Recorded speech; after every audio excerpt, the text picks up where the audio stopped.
my name is Sheri Kennedy, and I'm founder and lead researcher of Wholetone Wellness, based primarily in Music City, USA, Nashville, Tennessee. For now, I am located in sunny Southern California, if you couldn't tell by the bright blue skies, the gorgeous palm trees, and the smell and the sounds of the ocean, which are just right across the street from where I'm standing. I bring up those things because Wholetone Wellness deals primarily with the entertainment industry, musicians, the creative mind. And in the past, we've recognized that the creative individual is challenged with the highs and lows of that creative process. What we also recognized during this pandemic, and when the world kind of came to a standstill, no one was going to work, we were all quarantined to our homes. I think across the board, the common human experience was more people are recognizing that the tools that we have at hand create the platform for us to have true well-being. From the chaos that we accepted as reactionary, now we recognize the things that work for us, the things that are truly affecting our health. More people are moving, more people are changing careers. We're starting to embrace the things that naturally create a balanced well-being state of mind. So what I would like to do is bring in Alecia Davis, Debbie Carroll, and Gavin Kennedy to share some of this conversation from Nashville, Tennessee. But for now, may we all unite on this day and encourage each other to have our best well-being in mind. So happy Global Wellness Day. Thank you, Sheri. Welcome to Music City, everybody. We're coming to you from Nashville, Tennessee. I'm Alecia Davis, and I'm a TV and radio host, and I'm here with a couple of my favorite people in this world. This is Debbie Carroll and Gavin Kennedy, and thank you guys for being here. I'm going to brag on you for just a minute. Debbie's the Vice President of MusiCares Health and Human Services, and under Debbie's care and MusiCares programs, they've been able to help thousands of people in the creative community nationally. But I don't know how you get any sleep because you're also on the board of ACM's Lifting Lives and Leadership Music. But she also works very closely with Cumberland Heights Rehabilitation Center and Music Health Alliance. And Gavin is a talented and well-respected musician in his own right.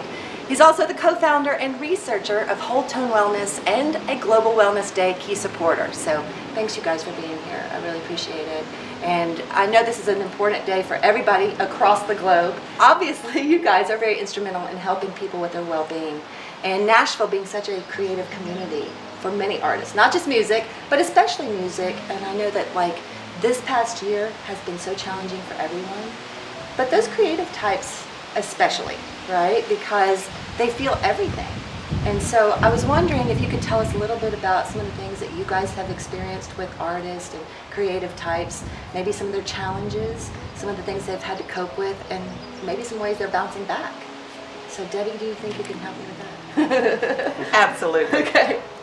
The music industry was decimated by the pandemic. Everybody was affected on a profound level, but the industry in particular was really vulnerable. And given such, and given the fact that creatives have a higher propensity for depression, anxiety, and some mental health challenges, that we're finding that more and more people are talking about those challenges, and particularly as the pandemic is lifting and the industry is now discussing getting back to work.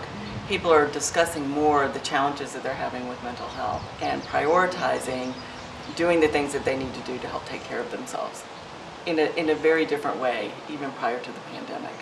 Interesting. You know, I do notice there's a lot more communication about it, where I think before people were kind of keeping that to themselves, and at least now there's some great conversations going on. Mm-hmm. So Gavin, tell me some of the experiences you've gotten to witness. And Yeah, so the mental wellness thing is a huge thing, without a doubt. And like you were mentioning, it's definitely been something that's been easy to stay under the radar and is really kind of rearing its head in big ways for people. That's become a lot more noticeable coming out of this pandemic. And in my experience, like as a musician and then also with creatives that I know, there's definitely a gigantic link between the creative process and kind of the more traditional health and wellness perception that people have. And it's pretty amazing to see how they can interact with each other and have influence over each other in terms of just kind of revisiting some of the fundamentals, whether they're the manifestos for Global Wellness Day or just finding a creative outlet that can really help influence a lot of that psychological and emotional health. Those two dynamics are just gigantic for me personally, and I think a lot of people as a whole. And at least for the mental health side of things, it's a good thing that there's as much attention that's being put on that as there is now, and it's going to play a huge role into the creative community as well. Yeah, it's been some interesting conversations among my creative friends, because even the introverts, they were really, I mean, like, you know, they're used to being cut off from the world sometimes, at least on some level, and this was really challenging for them. I was listening to the radio the other day and they said, don't be surprised if everybody looks fuller. And I was like, yes, thank you, but I felt better because I'm the only one, Yeah. you know? I think if everyone looks a bit fuller, then no one looks a bit fuller, you know? Right. Just the whole That's thing. true. Yeah. Exactly. But you know, we think we're the only ones going through this. And it's not true, is it, Debbie? I mean, it's worldwide. So everybody is in it together, yet it's going to take everybody to emerge from it as well. And I don't know of anybody that hasn't been profoundly affected by the pandemic in some way, shape, or form. So it's either we're all fuller as we emerge from this, or have lost our sensibilities around just social gatherings. How do we interact with one another? I've heard a lot of communication about that. How do I do this? Yeah. And so, but every single person who's been a part of it, every single person is struggling with that as well. Mm-hmm. It's like this simple thing you're talking about, like my tongue doesn't work sometimes. I'm like, I can't talk anymore. What happened? I do this for a living. It's just the simple things. But I did notice that sometimes I had to even just work up the energy to get outside. Mm-hmm. I like the simple things. And I know I'm not the only one, right? Like, No, not at all. That's certainly been my case. And there were days that I would look at my husband and say, did I leave the house today? Because from working from home, and yet I realized too that how important it is to just get out and move. Mm-hmm. And that being in nature, that your endorphins immediately kick in, exercise, and that is part of self-care, getting out of the house. so can you tell me some of the ways in which you and MusiCares have been able to help the creative community through some of the programs that you guys do? Absolutely. We realized through our wellness and music survey that people were struggling. And we knew that also from hearing from folks. And so we provided a lot of content, educational content around mental health. We say that we want people to become more comfortable talking about uncomfortable topics, such as mental health, and yet also reducing the stigma that we all have mental health issues. Because we're living, breathing, emoting humans, and given such, mental health is just equally as important as our physical health. So we support people through counseling services if they don't have the funding that they need to get connected with a therapist. We also have connected people with coaches, inpatient treatment. So we have a wide range of services for music people in times of need. I even think it's interesting, the term mental health, because even that can have a stigma. It might be something as simple as not wanting to get dressed. That can be classified as mental health, right? I mean, there's like, that's Exactly. a wide variety of options there. It's a huge range. Yeah. And I also don't know anyone who's honest, or I have yet to find someone who says that they didn't have some type of struggles during this pandemic. Whether it be just feeling a little joyless, or that their emotions were rather flat, or they just didn't feel like they didn't have the same type of motivation to do what they typically do. So again, I think it's universal. That So- flatness, that's a good example. That's a good example. What about you, Gavin? Have you been able to experience some things that people have gone through? Maybe you offered them some suggestions. I know you guys do that all the time. Yeah. So with the wellness practice that we have, we definitely try and treat wellness as the very all-encompassing, broad, and very diverse term that it is, because it's a great thing in some ways, and then also a lot to unpack, because like you were saying, there are just so many different avenues to take and manage and make sure that it's what it needs to be for someone to feel their best.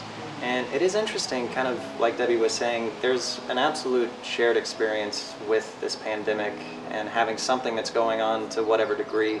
And it's, obviously unfortunate that it was so ubiquitously challenging, but at the same time, a really kind of catalytic thing for reestablishing some of that community with people and being able to have those conversations a bit more openly and say, look, we all had something going on, and just starting that conversation and being able to take it from the ground up and have an honest dialogue with the little things that may have gone unnoticed before. That's a tremendously valuable thing that I think is going to come from all of this. That awareness is so important. So if you had maybe one or two things to encourage people with in being mentally well, what would you offer up? think some of the basics, that getting outside, exercising, eating well, ensuring that you have enough sleep, connecting with loved ones and people that bring you happiness and joy as much as you possibly can. And I'll add that if you try those measures and it's still not working, that to reach out for help. For sure. What about you, Gavin? Do you have a couple suggestions? I think that's a great sentiment. I think the basics are fantastic for everyone, whether you're, on top of your mountain in terms of your health and wellness, or you're wanting to kind of start that journey of getting out of a place you don't want to be.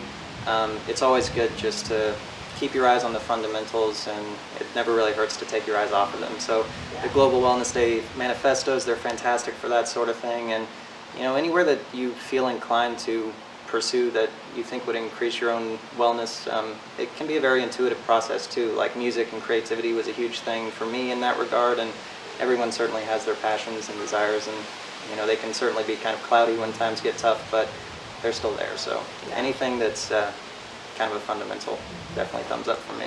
And I just read recently that music is proven to be a mood lifter. So even just listening to a song, it does change your mood. So it's scientifically proven, right? Music is healing. And of course there are other resources, but thank you guys so much for being here. You're very important to us and the community and the world in general. So thank you very much. And you guys don't forget to celebrate Global Wellness Day. Global Wellness Day. Happy Global Wellness Day, everyone. Thanks.